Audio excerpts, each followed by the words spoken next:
Good morning students, I welcome you all to the online classes of SGUI. So I was discussing exercise 17B and I have discussed up to question number 7. Now let's move to question number 8. Question number 8 is saying that ABCD is a square. ABCD is a square.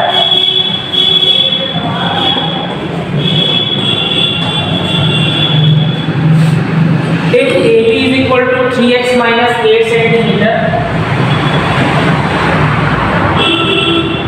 and BC is equal to x plus 6 centimeter,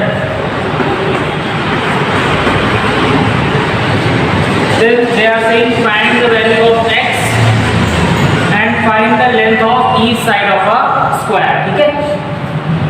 So as you know that in case of square all the sides are equal. और अगर सारे sides equal होते हैं इसका मतलब है कि AB और BC भी आपस में इक्वल होंगे. तो ये भी राइट है AB is equal to BC. क्यों? Because all sides of a square are equal. Because we know all sides of the square are equal, therefore 3x minus 8 और x plus 6 भी क्या होंगे? इक्वल होंगे. So you will be writing 3x minus 8 is equal to x plus 6. ठीक है? इसको इधर लाएंगे. 3x minus x is equal to 6. इसको इधर लाएंगे plus 8. 2x is equal to 14. x is equal to 14 upon 2. ठीक है? तो यहाँ से x का वैल्यू कितना हो गया? 7 हो गया. Now put value of x in AB. और AB क्या है? 3x minus 8. और यहाँ पे आप 7 पुट करोगे तो आएगा 3 into 7 minus 8. This will give us 21 minus 8. That means this will give us 13 centimetre. ना तो हर एक साइड की वैल्यू कितनी होगी? 13 सेंटीमीटर होगी. ठीक है? तो आप लिख देंगे each side of square is equal to 13 centimetre. ठीक है? Each side of the square is equal to 13 centimeter will be the answer of this question. ठीक है? So I hope you have understood. Now let's move further to question number 9.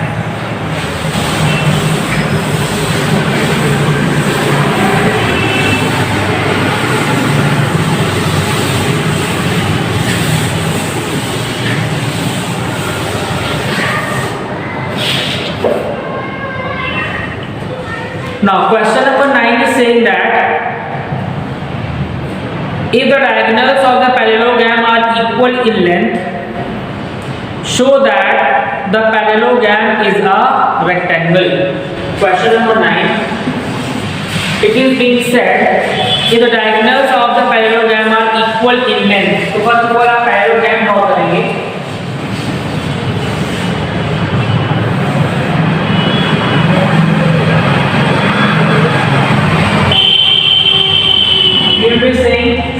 Suppose ABCD is a parallelogram.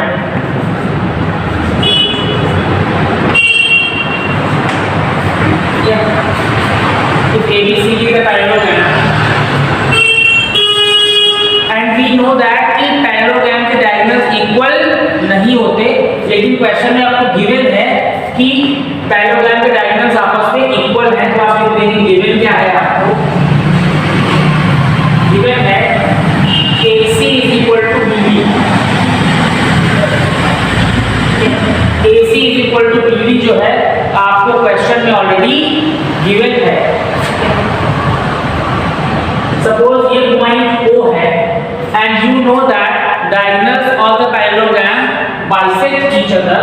मतलब ये part इसके equal होता है और ये वाला पार्ट इसके इक्वल होता है. ठीक है? लेकिन क्वेश्चन में बोला गया है कि डायगोनल्स ही इक्वल है. अगर डायगोनल्स ही इक्वल है तो नॉर्मल सी बात है कि AO will be equal to OC will be equal to OB will be equal to OD। इतनी बात इसको समझ में आ गई, ठीक है, क्योंकि डायगोनल्स का लेंथ ही आपस में इक्वल है एज गिवन द क्वेश्चन, और हमें पता है कि पैरेललोग्राम के डायगोनल्स एक दूसरे को बाइसेक्ट करते हैं, दैट मींस ये पार्ट ये पार्ट ये पार्ट और ये पार्ट भी आपस में इक्वल होंगे। That is the key of this what, that is the key of this question, ठीक है, यही इस क्वेश्चन क्या है की, ठीक है। Now what you can do, you have to prove that then कि ये पैरेललोग्राम क्या है, एक तरह का रेक्टेंगल है, ठीक है। नाउ लेट्स मूव फर्दर,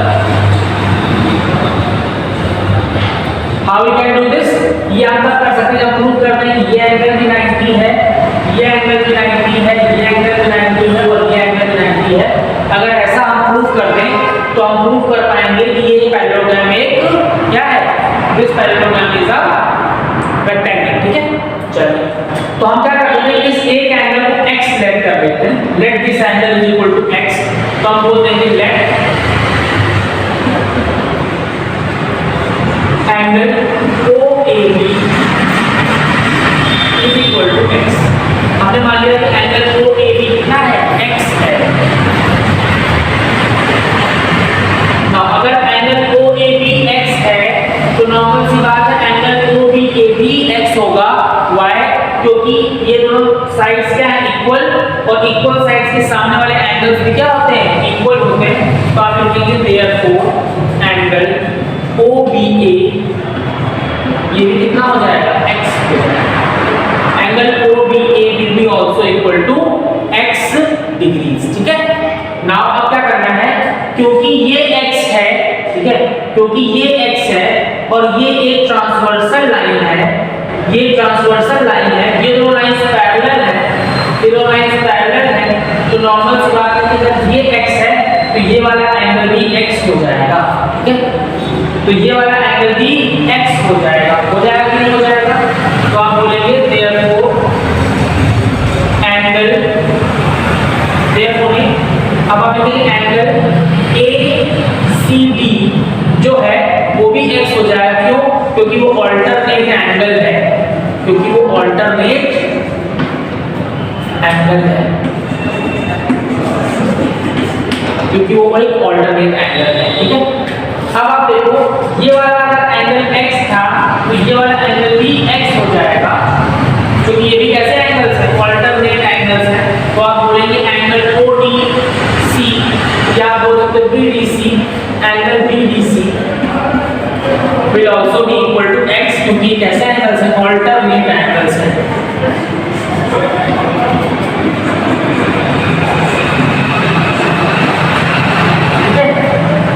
यही प्रोसेस आगे चलता जाएगा, ठीक है, और आपको पता चलेगा ये वाला एंगल भी x है, ये वाला भी एंगल x है, ये वाला भी एंगल x है, ये भी x है, ये भी x है, मतलब सारे एंगल्स क्या हो जाएंगे, x x x x हो जाएंगे, ठीक है। अगर ऐसा होगा तो ये पूरा एंगल 2x हो जाएगा, this complete angle also will be equal to 2x, ठीक है। This angle will again be equal to 2x and this angle will again be equal to 2x, ठीक है। गॉट माय पॉइंट और not, ठीक है। तो आप क्या लिख देंगे, angle A plus angle B plus angle C plus angle D की वैल्यू कितनी इक्वल होगी, 360 डिग्री के इक्वल होगी। जैसे अगर ये दोनों आपने x प्रूव कर दिए हैं, ठीक है, और ये साइड्स इक्वल है तो ये सारे एंगल्स भी x x ही हो जाएंगे सिमिलरली, ठीक है। तो सारे angles 2x plus 2x plus 2x plus 2x will be equal to 360 degree. इस लाइन के पहले आपको लिखना पड़ेगा similarly all the angles will be equal, है ना, ठीक है। This will be 8x is equal to 360 degree.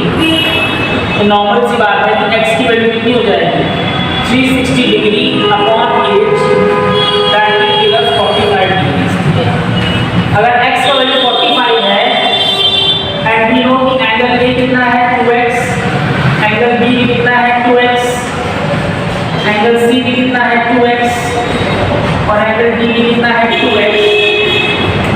ठीक है, and x is equal to 45 degree, equal कितना होगा 45 मतलब 90 डिग्री, या 45 90 होगा, ये भी 90 होगा और ये भी 90 होगा। So now we can say that all angles A, B, C and D are of 90 degrees. Therefore, this parallelogram ABCD is a rectangle. Okay? So I hope you have understood the concept कि हम लोग कैसे prove कर सकते हैं कि ABCD एक rectangle. Okay?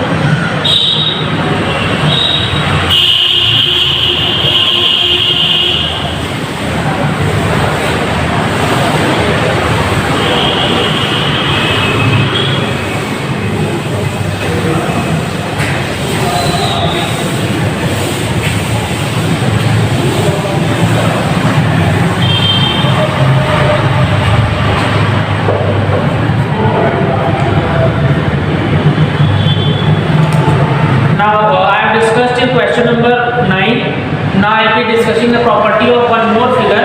Okay, that is trapezium.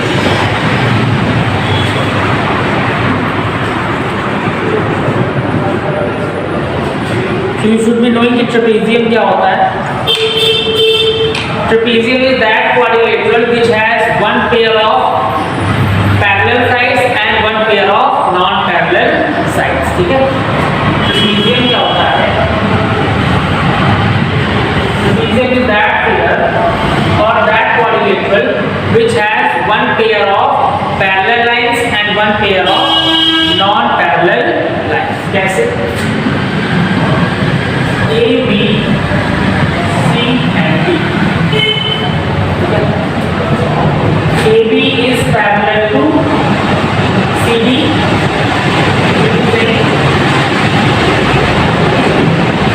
AB is parallel to CD, okay,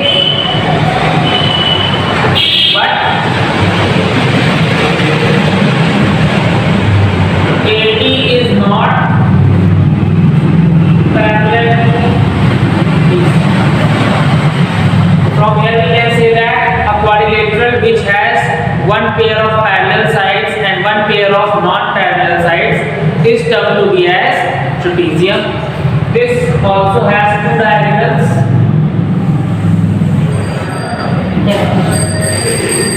इसी में एक टर्म और isosceles trapezium. So what is the difference between the trapezium and isosceles trapezium?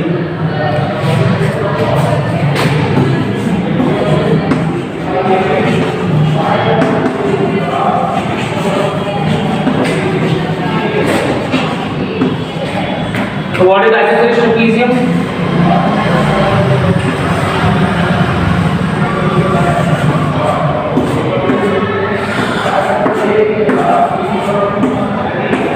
The figure which has, or you could say the trapezium which has non-parallel sides equal, मतलब कि अगर किसी भी trapezium की non-parallel sides क्या हो जाए, equal हो जाए, ठीक है, then that trapezium will be termed as isosceles trapezium. ठीक है, there are certain properties of isosceles trapezium as well.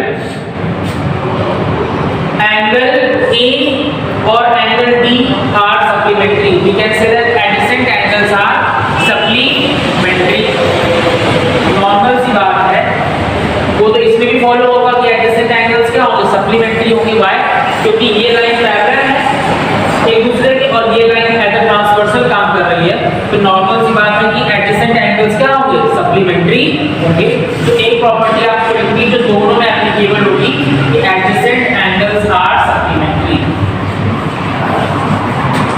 Adjacent मतलब फिर ये वाले नहीं होंगे, मतलब जो पैरेलल साइड्स के बीच पर है वही एंगल सप्लीमेंट्री होंगे, ये दोनों वाले सप्लीमेंट्री नहीं होंगे क्योंकि ये दोनों लाइंस पैरेलल नहीं है. ठीक है, तो adjacent angles between parallel lines, आप लिख लो between parallel lines are supplementary.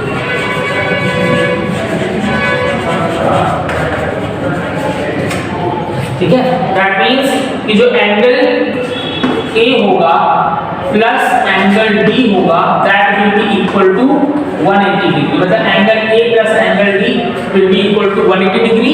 Similarly angle B plus angle C कितना होगा 180 डिग्री के इक्वल होगा।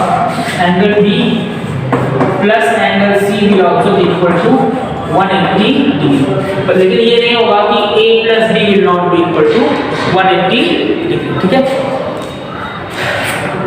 Now in case of isosceles trapezium, ठीक है, इसकी एक ये वाली प्रॉपर्टी है, ये दोनों में फॉलो होगी, नॉर्मल ट्रेपेजियम और आइसोसेलेस ट्रेपेजियम दोनों में फॉलो होगी, लेकिन एक स्पेशल प्रॉपर्टी है वो जो सिर्फ आइसोसेलेस ट्रेपेजियम में फॉलो होती है, वो ये है कि एंगल ए और एंगल बी क्या होंगे आपस में इक्वल होंगे। Angle A will be equal to angle B, similarly angle C will be equal to angle B.